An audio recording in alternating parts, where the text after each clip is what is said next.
Hello and welcome to VSCode.pro. I'm Ahmed OS and I'm super excited to be sharing all of the tips and tricks that I've learned while working with Visual Studio Code. Visual Studio Code, as you might already know, does not share any of its lineage with Visual Studio. It's a completely new editor, it's completely redefined, it's free, it's open source, and it runs everywhere.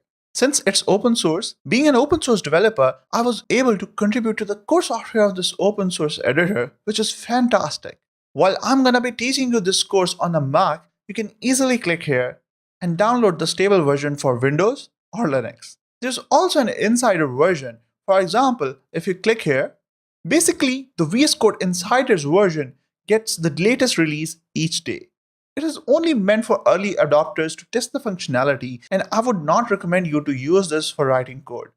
Visual Studio Code, which is also called VS Code or simply Code, actually came out of this Monaco editor. The Monaco editor is the code editor that powers VS Code. You can actually install it with npm anywhere you want. For example, here's the Monaco editor using my Shades of Purple theme right inside of my Chrome browser. It also contains the diff editor, as you can see here, which is pretty impressive. So go ahead and download Visual Studio Code.